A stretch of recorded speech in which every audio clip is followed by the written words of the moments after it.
It'll be interesting to see how this plays out, because I think most of the time when you interrupt free markets, it winds up being not the greatest result at the end of the day. And so we'll see what the result is, and it's going to take time, right? And the counterpunch to that is NVIDIA's profit margins are so wide.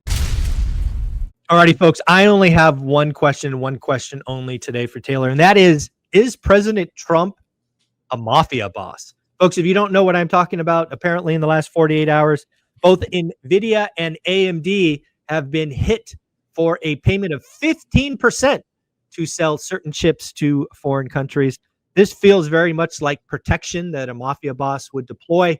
I don't know if this has ever been done before. Maybe it has, maybe it hasn't. Maybe back in the oil and gas days, maybe in the dot-com craze. I don't know, but this feels very one-off and unusual. So, Taylor, I got to ask, you've been on Wall Street for 12 plus years. Is President Trump just running protection racket and he's a mafia boss? Or what the hell is going on? It is an interesting move, no doubt about it. I think you could argue the mafia boss on several different levels here, which we certainly can get into. But the topic at hand of deploying this 15% rate, it's like he is now in this situation where he has to prioritize economic growth or national security. And this is the way of trying to bridge the gap between the two, of saying, all right, we'll let you do it, but you're going to pay for it. And at the same time, on the other end, God bless, hopefully this doesn't allow you to create weapons, et cetera, that are going to combat us or our lead, not necessarily weapons, when it comes to AI and that game that we're playing. So I had not thought of it that way, but let's play this out historically, and please tell me if I have any of this wrong. So we had limitations on AMD and NVIDIA on certain chips for years. Mm-hmm. NVIDIA does what they do. I'm just going to say NVIDIA. It includes all the chip makers. But NVIDIA does what they do. They roll out new products and new products and new products. This thing, the H20 or whatever the heck it's called, comes out. It's not under regulation, so they sell it, right? It kind of skirts the rules or whatever. Then out of nowhere, Trump comes in and says, nope, that's also now on the list. NVIDIA reports that is going to cost them an estimated $50 billion over the course of several years by not selling these. And President Trump basically walks in and goes, you know what? How much do you want it? How bad do you want it? That's exactly right. That's what he said. And he basically now, again, if you do the math, NVIDIA is going to pay roughly $3.5 billion to have permission to sell these chips. But that's a lot better than $50 billion. Totally. So, and again, if either you are concerned about national security or you are not. Right. We stopped this because we didn't want them to have our latest and greatest chips. Yep. But now what I'm hearing is, oh, it's okay if they have it as long as we get 15% of it. I mean, like either it's national security or it isn't. I really don't understand. This legitimately feels like a mafia boss move asking for protection. It does. Crazy. And NVIDIA's standing there going, let's do it at 15%. Our profit margins are like 68% to the bottom line. Of course they would do it. Would you, do you want to lose 50 billion? Or do you want to lose, what would it be? 50 billion or 46.5 billion? Yeah, I'll take the 4, it's crazy. Right. And do you want to spur on competition of China doing their own thing and making their own chips there and completely circumventing you out of the business? Supply chains are not something that happen overnight. So if they're out and NVIDIA is not able to be sold, they're going to start building and developing, and then NVIDIA might be out forever. But now we're back in it. And to your point, I mean, there's lots of mob mentality that comes out of, just the bullying in general that he does of Jerome Powell or whomever else, that it's his way of negotiating. And this one, to your point, it's national security or it's not. And I don't get it. At first it was national security, and now it's not. It's just all negotiation. It's just all negotiation. And again, this is a serious question. So I've been studying the economy, have an MBA, been doing this a long time. I do not know of any other public company being asked to pay a VIG for protection, but maybe I missed something. So are there examples of companies having to pay the U.S. government that you're aware of? Not that I know of. And the only time you could think of something like that would be, hey, back when we get the oil embargo of the 70s. That's what I was thinking back then, because we don't have, we're producing some oil at that point and we're exporting some oil at that point. But then the Middle East cuts us off and we can't afford to export anything, even if it's higher margins elsewhere, and the government may have stepped in. That would be the easy example that potentially could have happened. But I still, with all that known, I don't know that had taken place.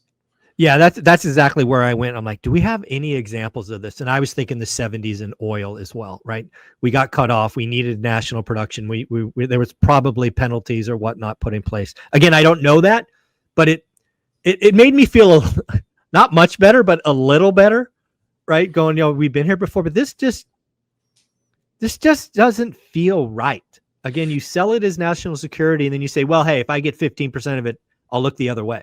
And I think it's a combination of national security economically and national security defensively, right? So we are seemingly in the lead by about a lap and a half when it comes to generative AI right now. And we know that upon necessity breeds outcomes that can happen really quickly. And we saw that with DeepSeek. So they weren't able to access our newest chips. And DeepSeek comes to market and says, hey, right, wrong, or indifferent, and you believe what they say. But they nonetheless did a much more efficient job using much less powerful chips in generating something that could compete with something like ChatGPT. So I think that's interesting. The economic side. Go ahead. Yeah, I think that's interesting because you are pointing at something that I heard David Sachs on the All In podcast kind of argue. I think this was 6 months ago about the embargo, basically saying, I think it's to your point earlier, if we keep NVIDIA out, it'll be the mother of invention and they will eventually create something. Sure, it may not happen overnight, but a year and a half from now, they'll have their own stack. They'll be doing it their own way. And then we're nowhere.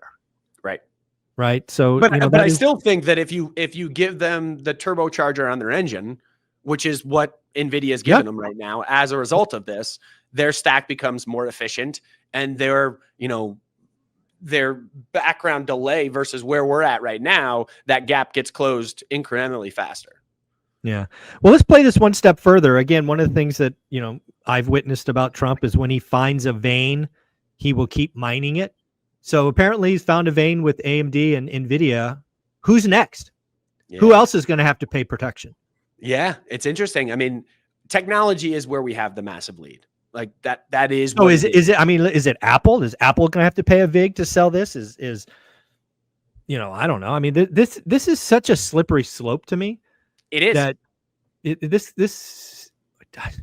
it's kind of the opposite of capitalism, right? At the end of the day, capitalism is a free market, and now we're going to start limiting this company versus this one, and expect this one to be able to. Well, it's not limiting. It's paying a vig. It's paying protection. That's not capitalism. That's freaking mob behavior. This is Bumpy Johnson in Harlem in 1964. Yeah, exactly. I'm going to destroy your business unless you pay me. Yep. Right. Yep. It'll be interesting to see how this plays out, because I think most of the time when you interrupt free markets, it winds up being not the greatest result at the end of the day. And so we'll see what the result is, and it's going to take time, right? And the counterpunch to that is NVIDIA's profit margins are so wide that they can but again, this is, I mean, sure, NVIDIA and AMD can eat it. I mean, that's essentially what they did. And they're going to eat it for legit reasons, right? They don't want to lose 50 billion. They'd rather lose $3.5 billion. Right. It's I mean, every CEO would make that call and twice on Sunday. You're concerned with the precedent? Yeah, I'm concerned what's next. Yeah. Right. Because again, Trump is very predictable. Yeah. He found a winning strategy. He extracted, by some accounts, $30 billion. Mm-hmm. He's like, shit, I did that once. I'm going to do it again. I'm like, who's next? Yeah. That's where this is going. I'm not cool with that. Yeah, well, I agree with you that I'm not cool with it either. But the other side of this is we have a debt issue. And do we go after things like Social Security that affect every aging American that has no vote coming behind it? Or do we start to go after the ultra rich, which is a debatable topic that a lot of people will stand behind, and others that are entrepreneurs themselves or know how business works say that doesn't work. You got to incentivize people to grow and build businesses and the economy to boom. So my point of all of this is we need to find some strings to start to pull. Yep. And where that was tariffs. I mean, again, arguably tariffs. Certainly. This is, I mean, am I crazy to kind of equate this 15% to just kind of a reverse tariff? Meaning it's just another form of tariff. I think that's almost exactly what it is. Yeah. Hey, we're going to tax our exporter. Exactly. Not an importer. Now we're taxing exportors. It's a reverse tariff. What's that do to the budget deficit? Wasn't that our concern to begin with? Is if we start limiting? As you peel at it more, you scratch the back of your head a little more. No doubt about it. Yeah. Well, it's going to be interesting, folks. Again, please in the comments below, tell me where this has been done before. I would love to know there's a historical precedent. We both think it's the 70s in oil. Maybe it's nat gas at some point. Again, I think AI tech and commodities kind of have similarity. So maybe it has happened and this is just a repeat that I'm not aware of, which I would feel 100 times better if this happened before. Also, I would love to see in the comments just the thought of the logic. Like, can you come up with a logic that isn't broken by the second iterative thinking? Yeah. Is this mob boss behavior? Let's just ask the question. Is Trump nothing but a mob boss? Let us know in the comments below. Taylor, where can people find you? Appreciate the hell out of you. Yeah, find us at Life Goal Investments. We're on Instagram and TikTok. Folks, you got to check him out on Instagram. He does these 60-second clips, which feel like 3 minutes, given all the value there. Check him out. Send him a note. Thanks. Appreciate you.